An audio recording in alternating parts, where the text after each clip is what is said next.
right, Zig coming in on the top. Today on the show we have Ivan Nahem. You might know him from his work with Carnival Crash, RitualTension, EX-greater than tension, or his work with the Swans on the album Greed. Ivan, this was a great conversation. It went deep really quick, and it was really, really insightful, and that's what we're looking for on this podcast is thought-provoking conversations like this one. So, before we get to it, Ivan's got a new album out. It's called Crawling Through the Grass, and it's a different work. It's spacey work. It's instrumental work. But really what changed my perspective on this project is after talking with him, the whole album follows a progression of a yoga class, right? So there's all the movements that you follow within a yoga class, and then you get to the very end where you end with an Om, right? Now, I haven't done too many yoga classes, so I really can't name the specifics. But we're going to listen to the first track, Only Waking, through Crawling Through the Grass. Only Waking off Crawling Through the Grass. And we're going to jump right into it, friends. But before we do that, if you can like, rate, review, subscribe to the podcast on one of the podcast platforms, it helps me keep finding cool guests and sharing their insights with you. So, if you wouldn't mind, it goes a long way. And here's my conversation with Ivan. My first diving into it, what are some similarities within the practice of martial arts and yoga? Oh wow, it's funny because I thought about that a lot, studying both of them pretty much simultaneously. And one of the things I used to say is that it's easy enough to relax and feel centered and calm when you're in a studio sitting and incense and all of that, kind of stuff. And but when somebody's throwing a punch at your face, that's when you really need to relax. And that's when it becomes a challenge to relax. And there are certain. I think both forms, both modalities are meditative in a certain way. They're about using your body. I've always been athletic. My dad was an athlete, and I love working with the body, but that's the whole. Rather working with the whole being, and so. There's that kind of flow. They both come from the Asian area of the world, of course, and there's just this and the philosophy of being where you are, being aware of your breath. When you throw a punch, being aware of how they do the ki. That's a breath thing, right? So all of that stuff.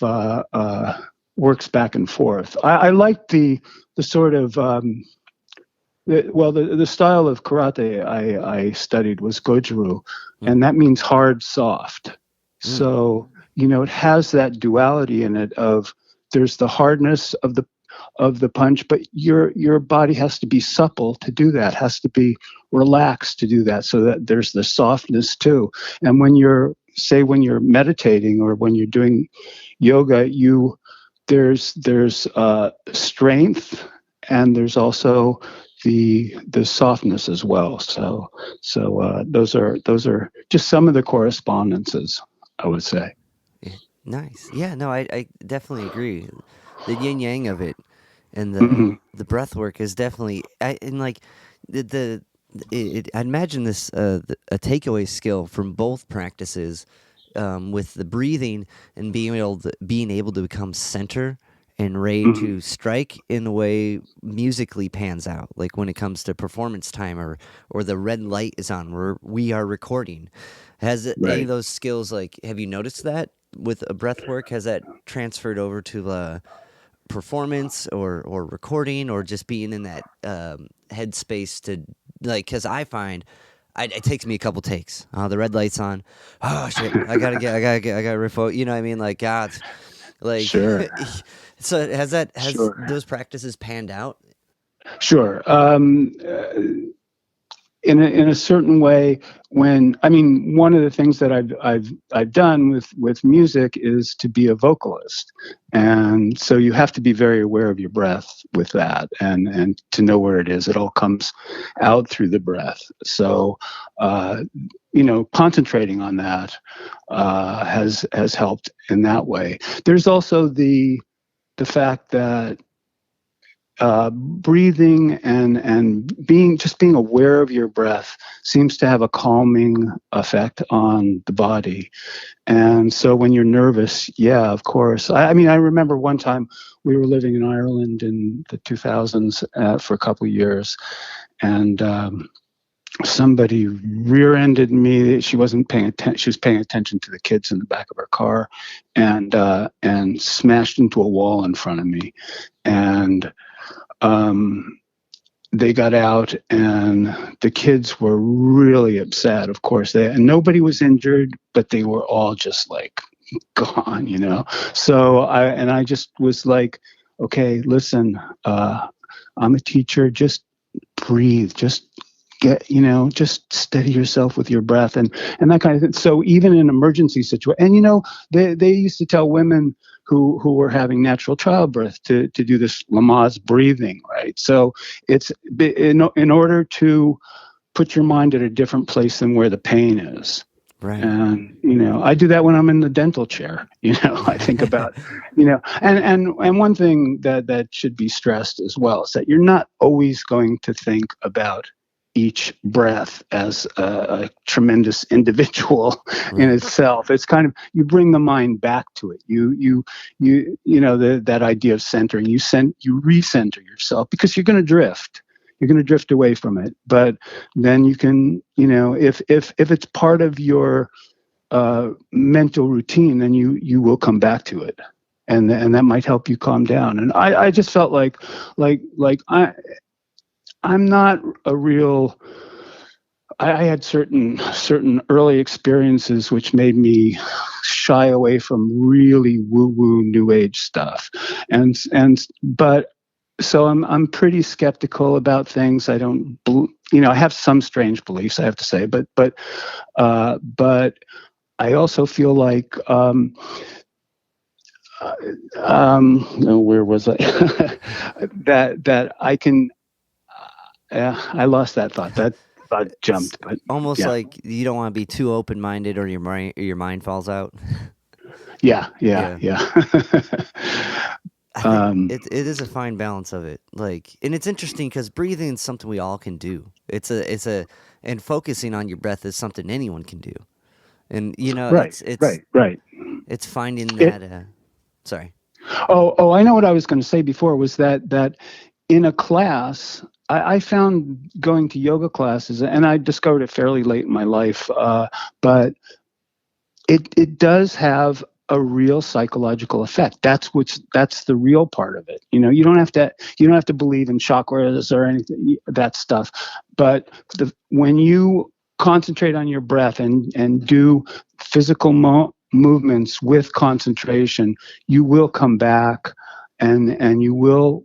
I mean, almost everybody leaves that situation feeling better, and it can be by your home practice too, your own practice, but it will center you. And is it for you? Was it the combination of the two? Like you're like, this really makes was it like post doing your running into this yoga or trying this yoga session out on a whim, like leaving that, was it like how the breath work paired with it, and then like the realization that, wow, I'm brought back, or I'm here? Or was it like kind of afterwards, like, oh man, I feel real good? Yeah, it's a combination of that. I mean, when you're doing it, you feel, you just feel that nice flow. And I guess they call it, and in art they call it also like a fugue state that you get into. When you're playing your music, when you're painting, you get into a different frame of mind, and that's what I love about doing all of these things. All of the modalities, and they can cross fertilize. It's the zone. Yeah, the zone. Yeah. Getting into the zone. Yeah, yeah. Yeah. Now, that doesn't mean that you've solved all your life's problems all of a sudden, because you feel better because you're in touch with your breath. It can that can be, kind of solipsistic in a way, but you do even the warrior needs to know how to relax. People who are just burning everything up, they're going to burn themselves up too. So you have to be able to sort of lay back as well. Right. And that's what it teaches you. It goes back to the kind of soft hard or the right. Flex still or stiff. I'm trying to think of a better way to put it. But it's an interesting balance of the two, right? Like I had in a class I had a student who was I told this on another episode, I can't remember what, but like and this was last week. He had a plastic fork, and he was trying to break it, and he's looking at it, he's like, it's too bendy. And I'm like, yeah. And like, yeah. And but, right, exactly. Like, I shifted the class for a second. I'm like, yeah, why do you think that fork can't break? And he's like, it's too bendy. I'm like, well, maybe, if we can all kind of be like a fork sometimes, if we're more flexible, we won't break as much. Like beautiful. Yeah, it's true. I mean, if you're too rigid in lots of areas, I mean, and it can be in terms of belief as well. Your belief can be too rigid, and then it doesn't adapt to new circumstances. We have to be adaptive creatures. Especially in these very interesting times. Right. So so that's and they talk about the bending willow and all that, and that's an aspiration for sure. Was agreed, and I think well said, because now now more than ever, stuff is always changing, and you're seeing a lot of people that aren't comfortable. Well, change is never comfortable. And like being able to adapt to something so drastic as like, yeah, you don't go to work anymore. Like, huh? Right. Yeah. And that's your reality now. Yeah. Right. And so, yeah, you have to work with, I mean, the only thing that stays the same is change, like the platitude, but it's a true platitude. Kind of you mentioned your father a little bit. I wanted to dive into, if you can talk about him, because like he had he had this whole he had a really in baseball a pretty impactful. If you would dive into that a little more. Sure. He wasn't. I mean, he was a very skilled player. He didn't have to work at it very much. He was a kind of big guy. He was Syrian Jewish, and he was lucky in a way that, well, I mean, it's hard to say this, but I shouldn't say that he was lucky, but his father, who was not a real nice guy, passed away or drowned on a ship went down when my dad was 13, and because of that, he and his brothers and sisters were given more. Just they could go their own path, and so I would say that was fortunate for him. It wasn't lucky per se, but so he loved baseball. He loved literature. He loved art. He got way into baseball, and so he eventually became a major leaguer.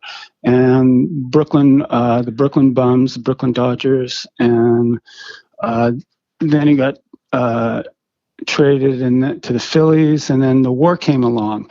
Now, he's been the subject of articles and recently, and he's going to be featured in a book that's coming out by a guy named Professor Peter Dreyer, because what happened during the war was he got over to France fairly late in the game. and the war ended, and there were a lot of GIs that were stranded over there, hundreds of thousands, and they only had the boats coming back, and Right. and so they wanted to find some distractions for all these soldiers. So they decided to do a baseball league, and they knew my dad was a major leaguer and that he was Jewish, and they gave him a manager position. And he was able to recruit whoever he wanted. So he recruited guys from the Negro League, especially one guy named Leon Day, and so they had this league and this very diverse team with my dad both pitching and managing, went up through the ranks, and their opposing team, the other team that came out of the other league, was General Patton's. I can't remember what they call it, Air Force Flyers or something, and they were a lily white team of a lot of major leaguers, and so Sam's team went up against them, and they played a 5-game series, and it went down to the 5th game, which was played at Nuremberg Stadium, where Hitler had given all his speeches, and it was a thrilling game, and they won in the final innings, and it was kind of the precursor to Jackie Robinson. This was pre Jackie Robinson, pre breaking the color line. So it was, and a lot of the stadium was rooting for General Patton's guys, of course. And so it was quite a breakthrough for diversity and all of that. So, in looking back on it, and my dad had a really interesting career. He was the kind of guy who would, the reporters loved to talk to because he was witty and stuff. I mean, he said after one game where he did terribly, he said, "Yeah, I'm now in the position of pitching batting practice to the batting practice pitchers," stuff like that. Yeah. So he was a colorful guy. He was a wonderful guy altogether. He was actually a member of the Communist Party. He and my mother were met through Communist Party stuff, and they were communists for through maybe till the late 50s, when the Khrushchev revelations about Stalin came out.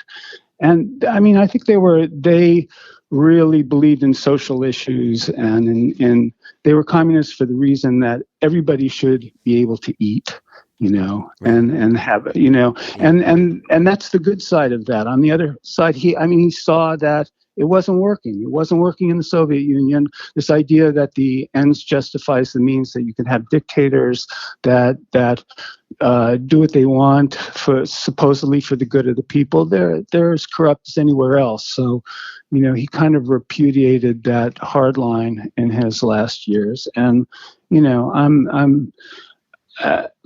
I'm basically, I don't know that we have a better system than sort of benevolent capitalism at this point, but it's everything. All the systems require the right people in place, and anyway, so that was a lot. I mean, and I came along after his career. He married my mother was of Swedish descent, and possibly because of the communist stuff, I was born in Manhattan. My sister and I were born in Manhattan, but then we moved to California because the FBI would follow Sam around and inform them that he was a communist. So he went to work for Standard Oil, worked there for 25 years or so, and became middle class in that way.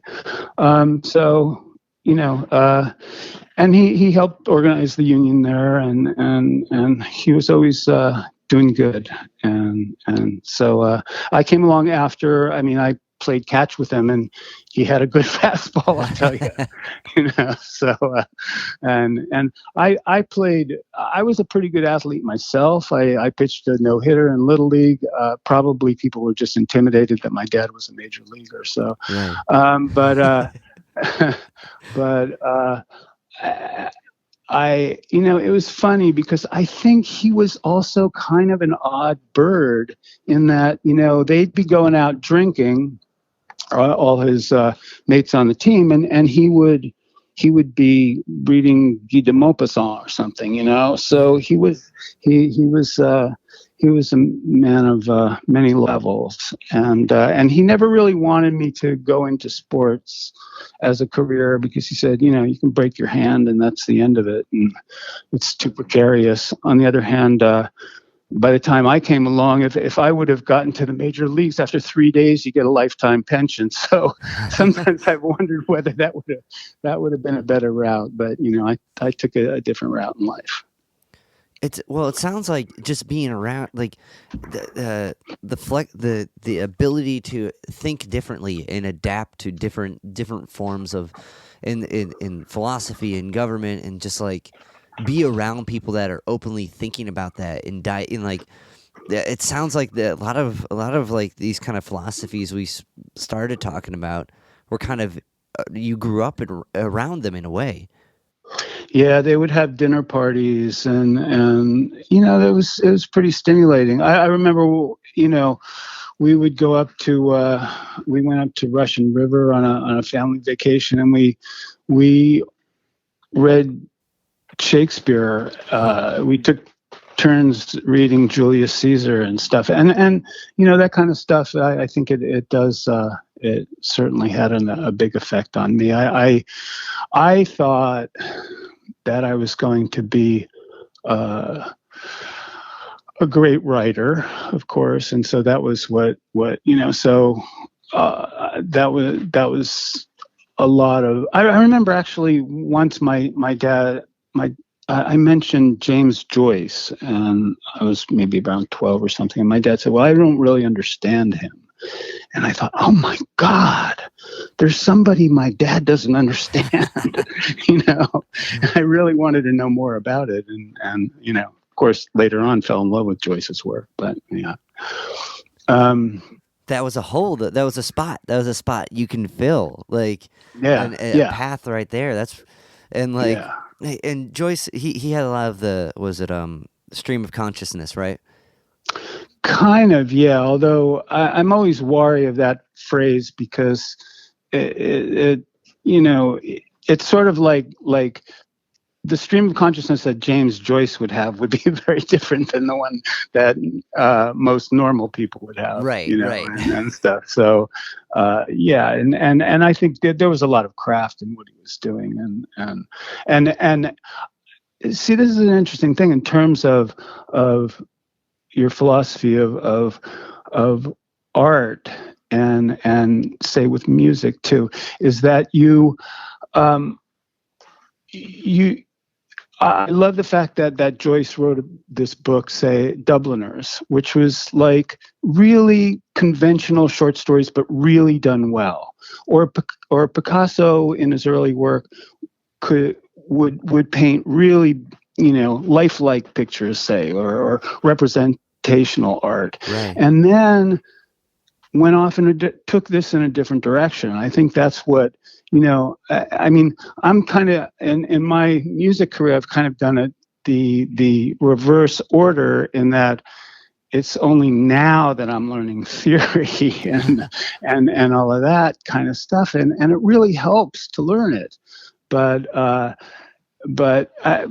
with writing, I thoroughly schooled myself, and I got to know a lot of, I did a lot of in-depth study, and I think with using words, I'm very confident. But music has always been, we can get to that, but music has always been sort of the elusive muse for me. Right. Well, it's like with music, you can have one chord, like, and put a lot on top of it. Like, you can lyrically decorate one chord to be fascinating, where like you really can't do the opposite. You can't really make one word music. Well, I guess you can. I take that back. You probably could musically make one word pretty fascinating. Yeah. But but it seems I feel like with music, it's gonna support lyrically more what's being said, and if the foundation's there, the narrative or this the punch with all these lines, it's gonna have a greater impact than if musically it was more complicated. Yeah, I with one of the interesting things to me with the music I'm doing now is that I'm actually releasing things that are purely instrumental, Yeah, which I've never done before, and but even so, I'm trying to tell a story, and it's almost refined out of existence because it's just music, whereas the words we latch to, this is where the story is going, this is what it's about, we can reduce it to this. But there's also, and the thing that appealed to me most in music was that you bring, when I was pretty young, coming into contact, say, with Bob Dylan's work is Bob Dylan, Lou Reed, people like that, is that here are people trying to tell these stories in poetic form, and the music is just so enhancing it, and that always intrigued me. Right. It's interesting because so I studied NMT, which is neurologic music therapy, and there's this bit with the Gestalt theory of expectation. So like our brain likes music because it predicts where it's going, like da da da da da da da. We know that if you defy those expectations, your brain doesn't like it. If I would just hang on, didn't go to the one, didn't resolve it, your brain would be like, come on. Right. So when you have a chord progression that's simple, like a 1-4-5, and it keeps resolving, and like our brain knows where the next chord's gonna go, it's gonna go back to the one it started on. So it's already predicting that, and like if you would put it in a context where it's just one chord, man, our brain, okay, it's staying there. I get it. It's not going anywhere. And then you put words on top of it. So now your brain's already dopamining out because it knows where the music's at. And then you put words on top of it. I think it like amplifies it more. Like it puts more attention to that, and you start to follow that. So I agree with what you're saying. I definitely think the music enhances the narrative and the lyrical content above it. Well, you can also, I mean, isn't there though also this tension between we know it's going to go there, but because we know that's the convention, you can mess with that as well. Oh yeah, and you can take it. You can interrupt somebody's expectation, and then it's like, okay, wait, I got to put the dopamine on hold for a second here, and okay, now I got the dope. Just working, and I think that's what gives it the richness as you go on. We get bored when we hear the same stuff over and over, and we know what to expect. So you have to, but if you go so far out, then you can't hook people in too. There's a very practical way that music can work for us and give us just that pleasure. And some people are fine with just that. I like to muck it up a bit, but that's just an orientation, I guess. Like odd time signatures, anything that's out of 4 usually kind of makes that.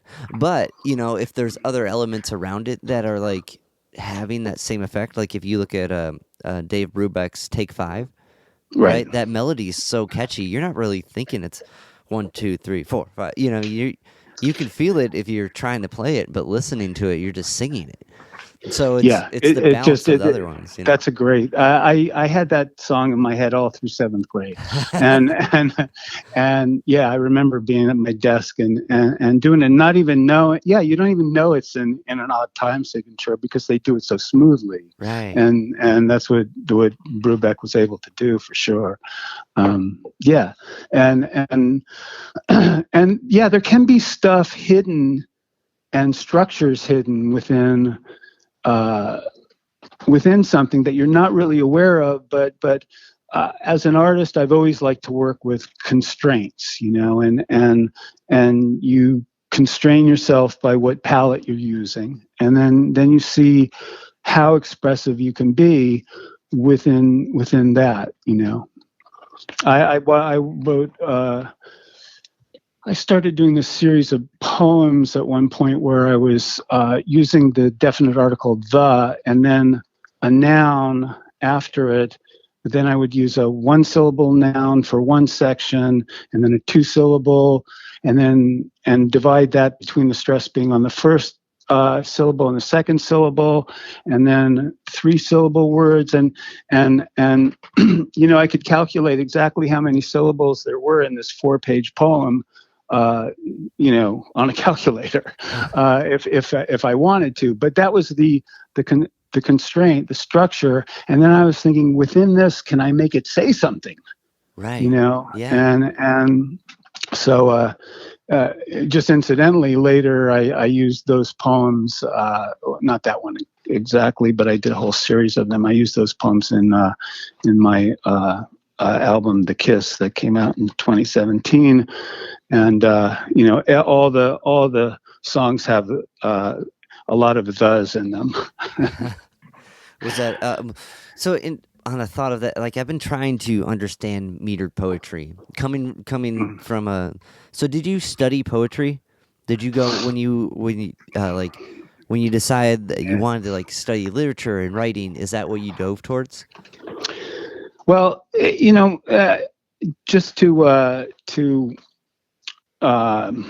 pretty much go back to where I started. I wanted to be a musician when I was a kid, but I remember like one of my first memories is showing my mom that I could whistle "Home on the Range." That's pretty good. When I was like 4 Whistling or so.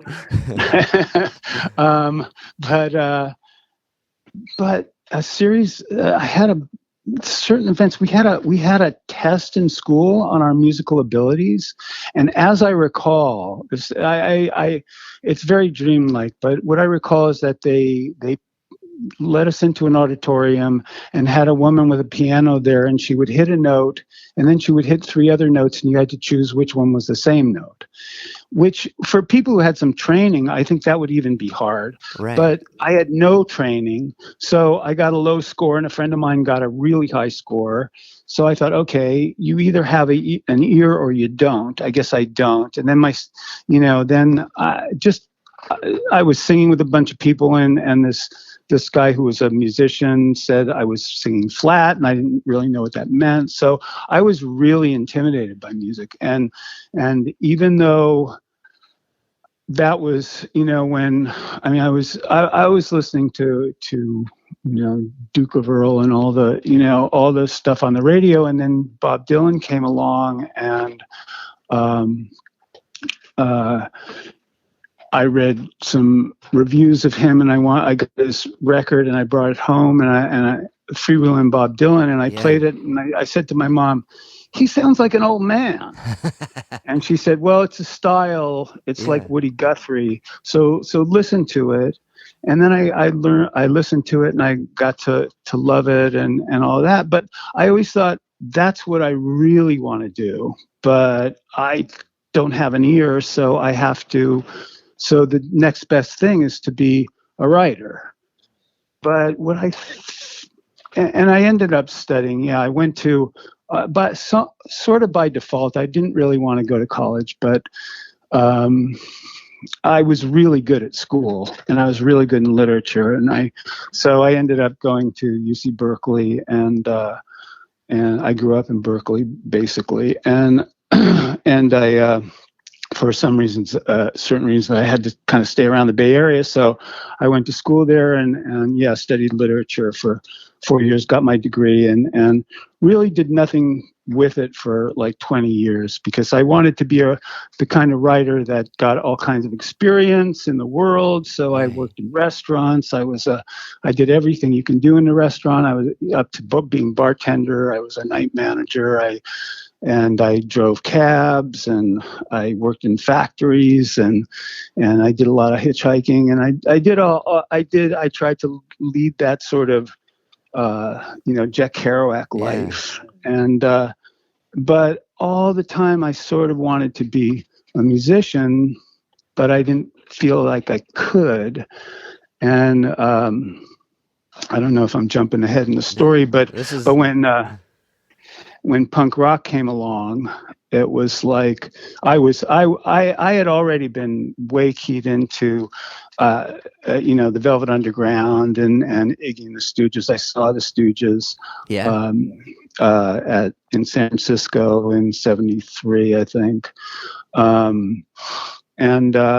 so I was definitely ready for the Ramones. I saw the Ramones in '76 in New York I lived out here for a year there then, and I was really inspired. And so when I went back to San Francisco, there was this great scene centered around the Mabuhay Gardens place, and one night I was watching this band called the Offs. I love the band. Don Vinyl was the singer, rest in peace, and the drummer I think was on Quaaludes.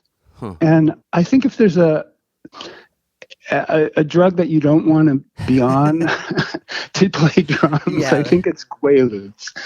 And, because he was just way off. And I thought, at least I can keep a beat, so maybe I could be a drummer. I don't need no pitches. I can keep time. Is that what led to the situations? And that led to being in the situations. And well, I went out. I bought a Ludwig Silver Sparkle trap set, and I knew some people in a band called the Mutants, and this one guy John said, "There's this great these kids who are making a band, doing a band. They need a drummer, so talk to them." So I went and they were staying down by the terminal in the terminal building in San Francisco, and I auditioned, and I think they liked me from the beginning. I was 10 years older than them. They were in their late teens, and they were two sisters, the Sauter sisters, Janet and Teresa, and their friend Mike Riley, and so we clicked, and they were sort of learning their instruments too, and that was the wonderful thing about punk rock, was that it gave you license for all us people who wanted to be musicians but were intimidated by the music students. It gave us license to get up on stage and just do shit, Right. And it was the only problem with it in terms of my music career was that I wasn't ready for it, and we really weren't ready for it. We were sort of like the B-52s in a way before they had even hit the radio, and so we were very visual and so we got popular very fast, but then people would say they can't play very well, and things like that I think tore us apart, but it was a great fun time as well, and it's too bad we don't have I've been trying to find Target Video took some video of us, and I've been trying to track it down, but haven't succeeded yet. But so there's no real record. Oh, well, I hope those turn up, because that's like a punk rock badge. They can't play really well. Yeah. Come see us. It was in a way. Yeah. I mean, I think we did play. It wasn't like we were thoroughly incompetent or anything like that. But when you're beginning something, you're not going to do it perfectly, and so you get insecure about that sometimes. But I remember we were on stage at midnight on New Year's Eve at the Def Club, And I was so scared because everybody in town was there, and we were the ones that, as it turned out, were going to be on stage. And I really didn't want to blow it, and I played fabulously, and it was such a great triumph, And so you have moments like that as well. Right. Well, that's maybe when the breath kicked in, right? Or the focus Mm-hmm. there. The focus, yeah, yeah. It was. I got in the zone, Dave. I got in the zone. That's where I don't know. There's something like leading up to every moment to like, okay, I can't believe all these people showed up for us. Like, but there's a moment of focus, I believe, right before you kind of dive into that. That either that I think you don't have an option to not tune into that focused moment because of the group dynamic. It's so true. Right? Like, yeah. So it's sort of like the whole ritual of it brings you into it and takes you out of yourself. Right. And then knock on all the wood that it pans out for everyone's experience. But I think that just happened. But it's just something you, especially as a unit, like the audience and the performers, like that moment happens. But so with the drums being like, now were you like, once you have a reason to study it, this is interesting because it seems like it's kind of like following. It seems like it's like the same approach like with yoga in a way, like it's something you just tried and then it became a thing, like maybe music had a little more history of a direction for you, but like once you're behind this kit, is it starting to come together? Like, is music becoming less mysterious, counting your way through it? I don't know that it's at all less mysterious. It actually gets more mysterious to me as I go on. Maybe I should say less threatening, less intimidating. I would say, yeah, for sure, less intimidating. Although,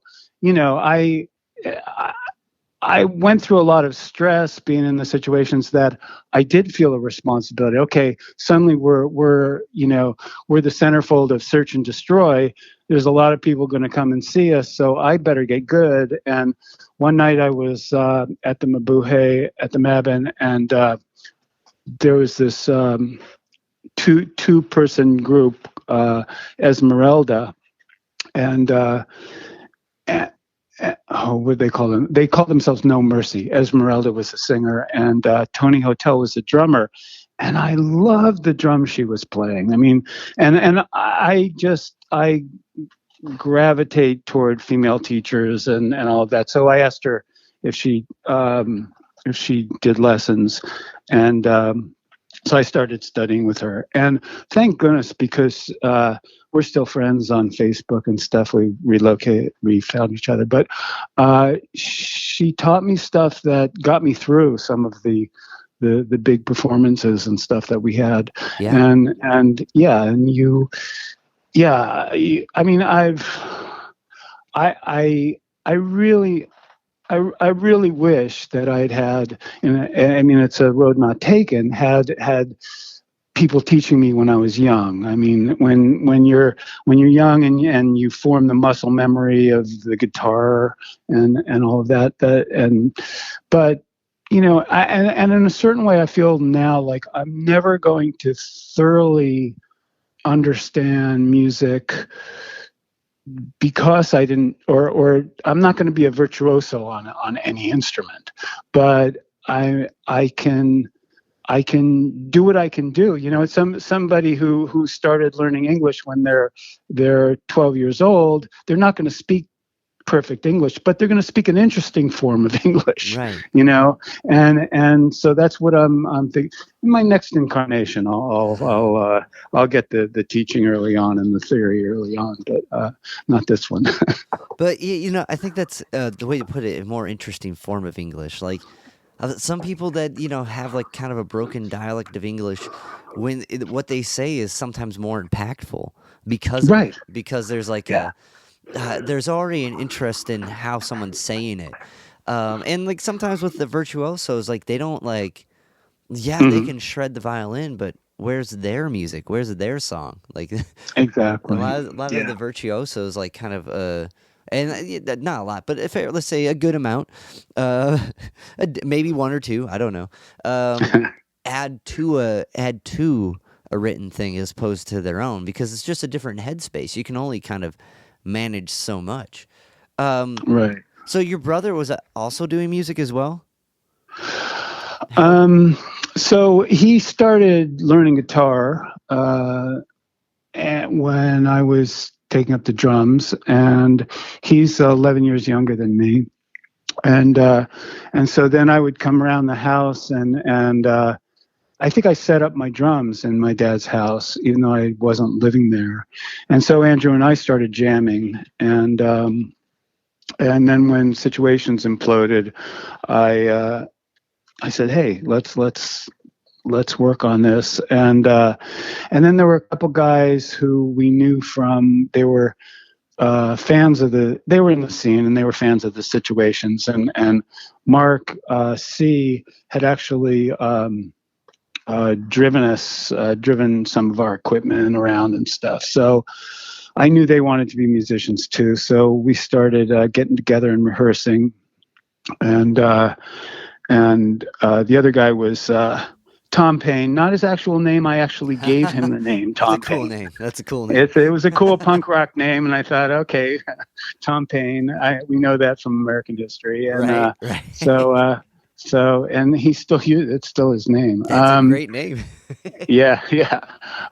So Tom and Mark and Andrew and I formed a band called Crop, and although we went through a series of names, we were called Glass Panel, and then we were called Crop. Then we tried Blase Decay, went back to Crop, and then so we played around at the Mission Rock and various places in San Francisco, and we were getting some reputation. But we had, by this time, it was, I don't know, we all kind of wanted to come to New York and be in the middle of it, and so we my brother was in school there, though. So and he had for various reasons left the band. So we Mark and Tom and I came east and came to New York, and we did.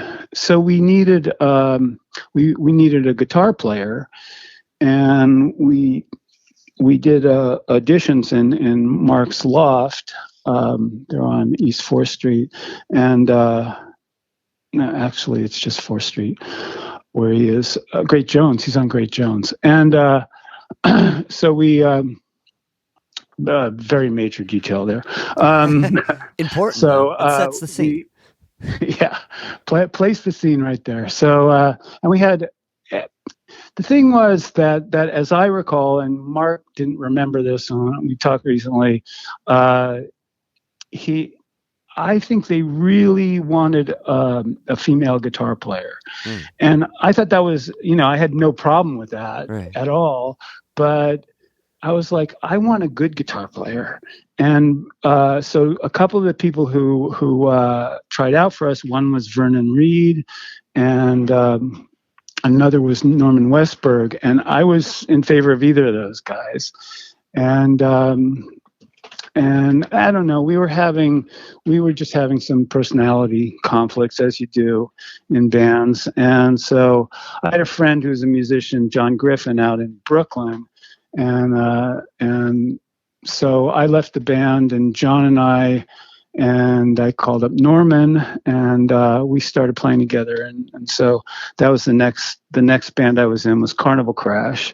And so it was Norman and John and I, and that's where I made my transition into being a vocalist, because I was a drummer, but I was writing a lot of the songs, a lot of the lyrics, and John at first was singing when we gig, and he had been a drummer, mainly a drummer. He's a really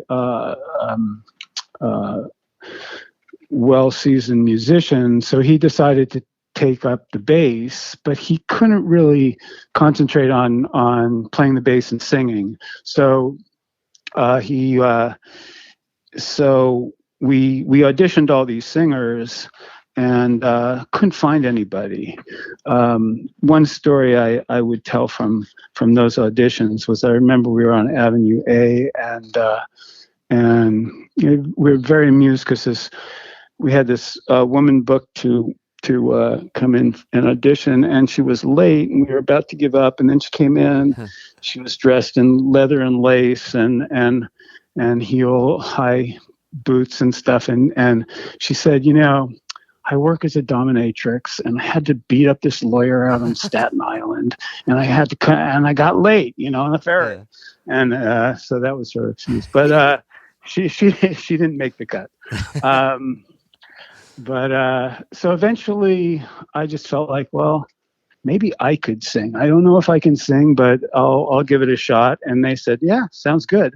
So so we then auditioned for drummers and got James Lowe, who's a fabulous drummer, to play with us. So that band lasted about a year and a half, and in that time we had two recording sessions, and on one I sang and played drums, and on the other I just sang, and I refound some of I refound the master tapes a few years ago, and we remixed them and put them out, and so It Is a Happy Man by Carnival Crash is available now. So, and I'm very happy to have that music out there now, because I think it stands up. It stands up. It was made in the early '80s, but it's pretty. And Norman, is in Swans, and it's interesting to hear him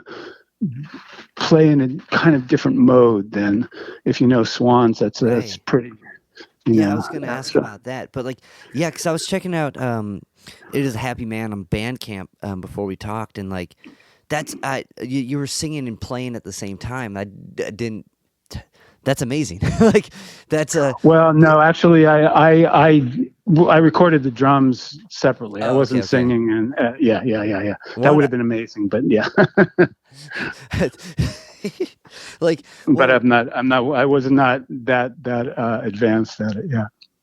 Okay, but still, just to jump into it, and I think there's something to the lyrics coming from the writer, emotionally being delivered in that way. I think they're gonna sound better because the intent's completely understood. Right. And it'd have to be kind of going back to that interesting dialect of, well, here's a drummer singing, not that not that it sounds uniquely you and really fits the music, but it's just a different perspective to come from, as opposed to a singer singing. A singer drumming would sound weird, not weird but unique. So is that what kind of Norman heard within your drumming when you recorded, was it Greed with the Swans? Yeah, they needed a drummer, and I by that time RitualTension was in full swing, but Norman, we're even though Carnival Crash had crashed and we moved on, Norman liked me, and I guess he liked my drumming, and so he called me up, and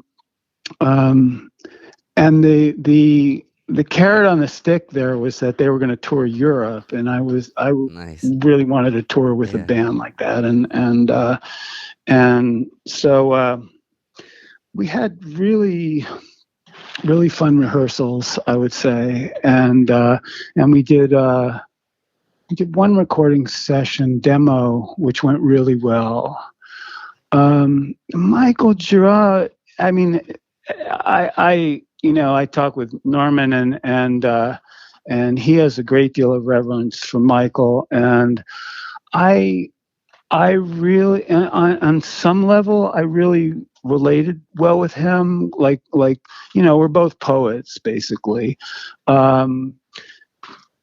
But his approach to having a band was sort of dictatorial, to say the least. I mean, there's an oral history of Swans that's out, and I I participated in that, and my experience was not unlike. I mean, they've been through like, I don't know, 30 drummers, and so I think the thing about being a dictator in a band is really an efficient way to run a band, because this is the way it goes. This is what I'm doing, and this is what I want you to do. I wasn't used to that. In RitualTension, it was all, we all had input. And Michael's not a great communicator. I think he knows a lot about what I was going to say from Norman was that I think Michael has matured in this way and would not want to treat people the way he did back then, right. Or would not endorse it, say. I don't want to put words in his mouth, but I actually, looking back on it, I don't have resentments or anything. I'm glad I spent the time. We had some really fun times, especially in the rehearsal. Then we went to a recording studio, which I hated, on the Upper West Side, or on the West Side, Hell's Kitchen, and it was like being in Hell's Kitchen. I mean, I really had a miserable time, and Michael was very out of sorts about a lot of stuff, and so I quit the band at that point, and I never got to tour with him. The other thing he did was he brought in another drummer, and I thought, okay, is he sending me a message? Right. Yeah. And this guy was really skilled and really educated in the way that I wasn't. I was a punk rock drummer. And so I was really intimidated by that. And it turned out that he ended up using two drummers subsequently a lot of times. And the next time I saw the Swans, they had two drummers. So, but I wish he had said to me, listen, I'm bringing in another drummer. This doesn't mean I don't like what you're doing, but he didn't say that. So, right. What was I supposed to think, So, yeah, communication's key. And like, we're in the band function is like, get in a van with me. Let's go play to a bunch of places for no money and be hungry and support this message that we can signed off on as a group by showing up. Like there's a lot of like, especially as like a rhythm section, a lot that's being put towards kind of a band leader in their direction. Like, so it is, I think it's quintessential to have that team spirit in a sense that everyone here is greatly appreciated. Like, that was not over the course of that band. I don't think that's what the message came across. But I think it's so important that it is. Because that could, like you're saying, that whole situation could have been like, oh yeah, we're like, I don't know, Grateful Dead in it, or like another band with two drums. It could have been explained differently, I guess. But anyway, that was water under the bridge. It was another experience, and I'm glad I did it. Right. And at the same time, we were, I was doing the RitualTension stuff. So, and with RitualTension, that lasted for a while, right? Yeah, we so after Carnival Crash, my brother Andrew moved out from California, and we got a place together on First and First in New York, and we started playing together. Actually, then we moved to a place in a Ninth and C, and we went there because it had a basement where we could practice, but it turned out that the basement flooded all the time. Shit. So that was. I remember also watching a news report where the reporter was like on our block and saying, "This is the most dangerous place in America." And I was thinking, oh, really? White boy? I mean, I don't feel that way, but maybe you do. But anyway, so we were around that scene. And we started out just being Andrew and me and a drum machine and various devices. And then Claire Lawrence Slater became our bass player, and our first drummer was Michael Gio, and we did our first album.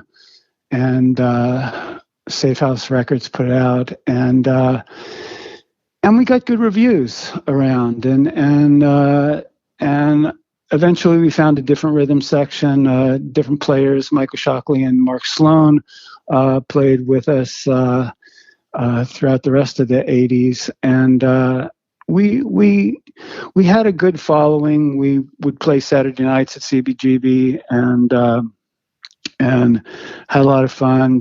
I was also doing sort of performance arts stuff. Part of the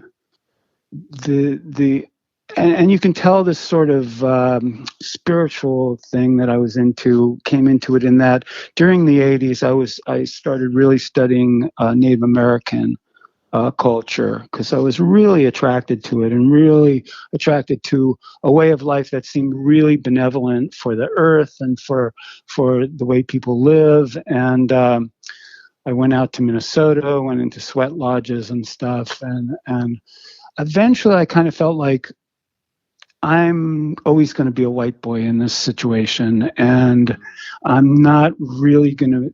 I didn't grow up with the people, as they call themselves, but I can take something from that, you know, but I have to go back to my people in a way, and so I came back to New York, and just that idea of ritual tension, of that. In our culture, one of the ways we can do that sort of shamanic practice is in a rock band, where, you know, there's a focal point, and we're all immersed in the music, and it's a ritual that has this tension to it, tension and release, you know, and so that was part of my approach to it. I can't speak for the other guys in the band, but, you know, we had also sort of different degrees of of skill. Like we had our rhythm section. Mike and Mark were, some critics said they were like the best rhythm section in town, and those guys are great. They're just really great musicians. So it was like we had this really firm firmament or sediment at the bottom, you know, and then we could do this crazy stuff on top of it. You know, Andrew's very much oriented the way I am, and you know, we could do our crazy shit, you know. Yeah, well, I think like it's interesting from what I understand about like a Native American and shamanistic practices or rituals that I've not been a part of, but have been told about or seen or like read about. Like, it seems like the music, there's a rhythmic thing to it, right? There's a lot of bass within you know, shakers and rhythm, and there's like this already kind of natural song. So it makes sense that you would find your ritual within this thing that's kind of guiding you your whole life, like this call to music. Like, yeah, that's a really interesting that there's that kind of like that draw towards the spiritual, and I think I think most people have this, like, we want to feel like this. You see someone who's immersed in like any spiritual like thing, and it's blissed out if it's like someone who's very, very Christian, or someone who's very, very I don't know, like fallen down, like their mind's so open, their brain's falling out in the hippie realm of whatever, you know what I mean? Like, whatever, you see these people, and like I think there's a little bit within all of us are like, man, I wish I like can be that blissed out in a way. Like, so I think it's you know, I married a woman. My third marriage is to a woman from Ireland, and her mother seems to me like she's the Buddha. Like, she's just Catholic. She goes to the church, and I've been to this church. Is one of the only churches I ever felt like a real calmness in. And, you know, I called it sort of Catholic yoga, where they stand up, they kneel, they sit down, they kneel, they stand up. It's like doing a sun salutation. but you can. It doesn't matter in some ways which vehicle you use to get to that zone. Definitely. And Yeah, yeah.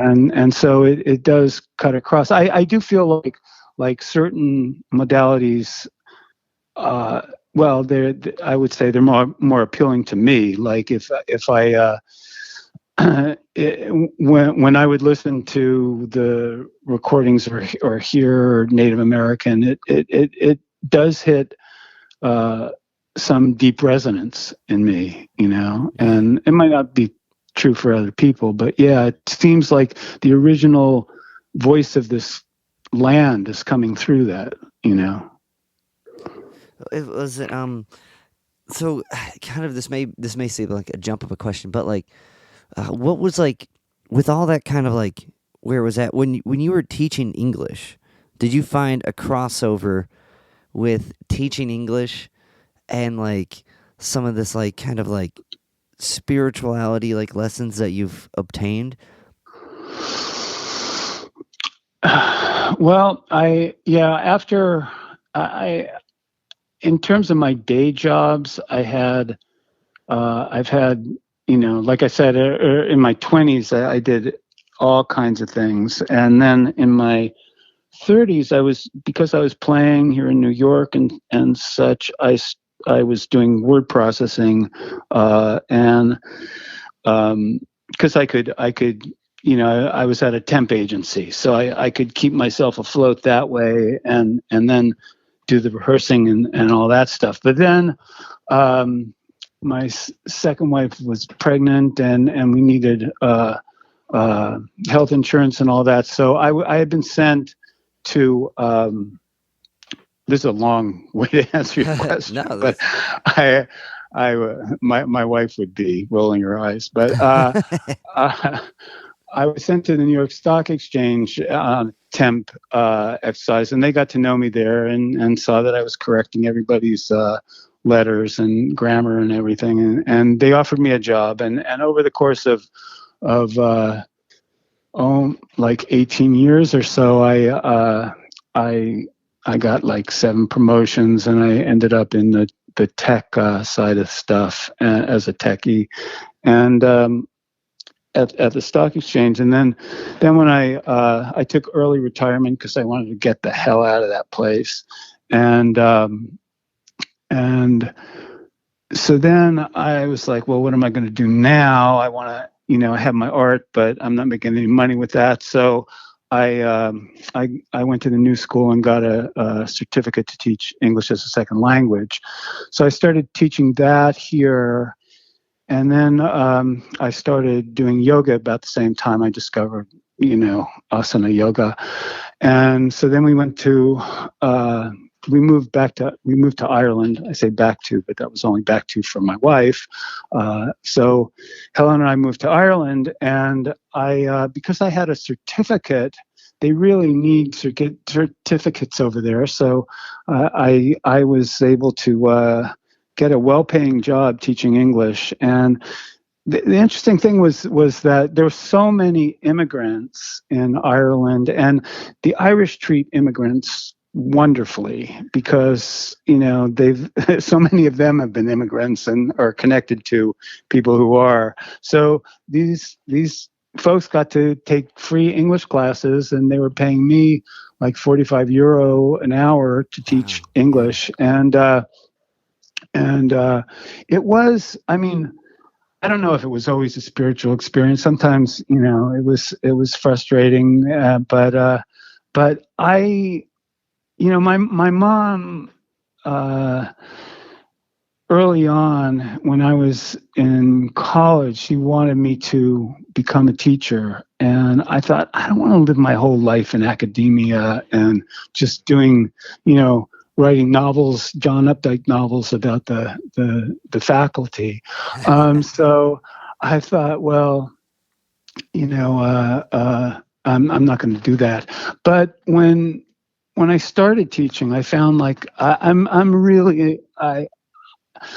of an empath. I'm kind of someone who can get into that that beginner's mind space. And and so I taught English over there, and I taught when we came back for some years. But at the same time, I was learning yoga, and I was more interested. You end up learning a lot about what you're teaching. Right. I learned more about the English language, but it wasn't like I needed to enhance my skills so much. And I was more just taken with yoga, so I began to teach that when we were there in County Longford, and when I came back, I got more training, and I taught for about 11 years altogether, and retired from that a couple of years ago just to devote myself to the music. But yeah, I'm always going for the next thing, I guess, in some ways, or trying to use art and all of these different forms to figure out what the heck is going on, who the heck am I, and all the rest of you. Well, it's staying flexible, right? And yeah, like you said, the bending fork. But like, so what I find interesting with that is kind of like the practice of learning what you're about to teach it. So like when we look at crawling through the grass, like what we were talked about earlier, like you mentioned you were learning new things about music to like do this new record and at least put together. And when I listened through to it, and like when I listened through this record, it was like each one, it was interesting because I was like compiling this narrative in a soundscape way. And like, I could tell a lot of thought was put into each part, and each part, or each song, I should say, moved somewhere within itself. And like, so with that kind of mindset of like learning this, like learning to express yourself in a new way, or to like kind of teach this approach in a new way. Let's talk about crawling through the grass a little bit to kind of wrap up here. But like, what was it like diving into like, it seems like how you did the teach English, but with music? Well, I mean, since I've been involved in the music for so many years now, I think in the last few years, or well, it's been for a while that I've known. I sort of went away from music for a while. I was still writing songs, but I decided, when we moved to Ireland and stuff, I wasn't doing music. I was doing music in garage band and stuff like that, but I wasn't performing. Right. The performing I was doing was just in the teaching yoga and all of that. But when I came back, when we, in the last decade or so, I thought, you know what? You might as well go for what you really, really want to do, and that's to make yourself a musician, and I think we were naive in the punk rock era in a way that it was like, you didn't want to be academic, you didn't want to be tied to convention or anything, so just do what you do, and screw the rules. But like I said, you need constraints, you need to know, and it's so helpful to know what a key can really do, that if you work within a key, the sounds harmonize, and maybe that's not what you want in a certain way, but so the thing about crawling through grass, So my friend Greg Bielski, he is someone who was a fan of RitualTension and sent me some soundscapes, and he said, "Can you do some spoken word on them?" And that became this record, the Kiss, that we put out in 2017, and then when we did a bunch of performances around based around that.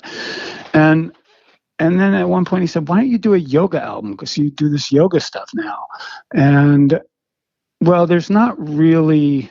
I don't want to call it yoga music, because there's something called kirtan, which is real yoga music, and there's Indian music and all of that, but so I wanted to do something that that brought me closer to where I really live. I mean, the punk rock or post-punk persona is, a lot of the music that RitualTension made was really gritty and trying to translate the feeling of being stressed and in the modern life and all of that. But I have this other aspect of my personality, which is more, centered and all of that. And so I wanted to bring that into my music. So I sort of modeled it on stuff that I use. I mean, Brian Eno was a big influence on this, and Biosphere and Tim Hecker and some of the other ambient musicians.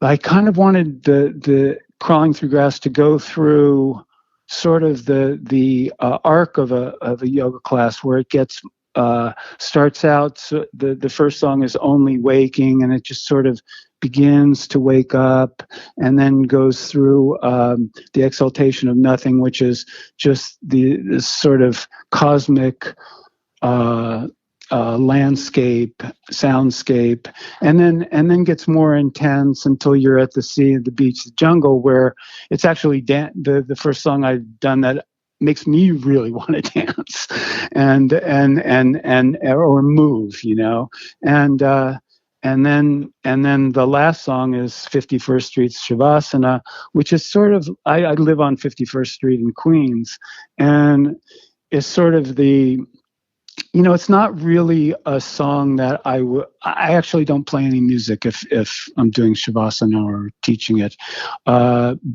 So it was more like, this is what the mind goes through, kind of settling in, but then being interrupted, and then maybe the rhythm changes for a minute, and then it goes back to, and at the end it's much more peaceful and serene.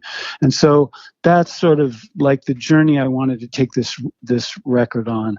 And I would like to do I mean, I have a lot of different ideas now for where I want to go from here, but I would like to do some kind of series which you really would, it would all be calming. Yeah. But and then I want to do stuff where I bring more lyrics into it. I didn't want too much. When I played music in a yoga class, I didn't want too much English, because I don't want people thinking about that. Right. So it ended up being much more instrumental, and it's a lot of chutzpah for me to think that I could put something out instrumentally that people could like. But you just go with it, and if it sounds good, it sounds good. Yeah. I hope it appeals to people. I hope it's something that works for people. I think like listening through, because I can hear all the structures and all the layers, and was in my mind picking them out.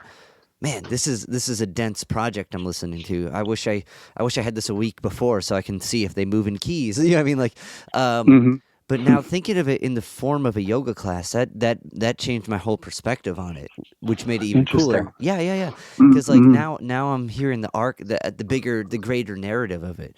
That's really cool. And well, thanks. Yeah. And I also wanted to say I really enjoyed your short film. I thought that was cool. Oh, thanks. Like maybe that's like an avenue too, something you can do with that, with this project. Which one? I've put out two. Do you mean the Renunciation of Regret? Yes. Yeah. Yes. Okay. Yeah. That was a lot of fun to work on, and I've done another one but more recently that's going to be part of the Bent Broken Fest that 2022. That's going to be broadcast next weekend. So it's really fun bringing images into it too. I mean, I think what I am basically is a multimedia artist. So I'm just doing all this stuff to try to express it and figure out what it is.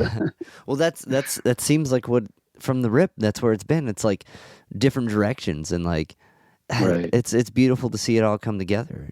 Yeah. Well, Ivan, thank you so much for chatting with me today. I really enjoyed diving into your work and to your story, and I really dug this conversation, man. Me too. Me too. It's been a real pleasure. Thank you so much.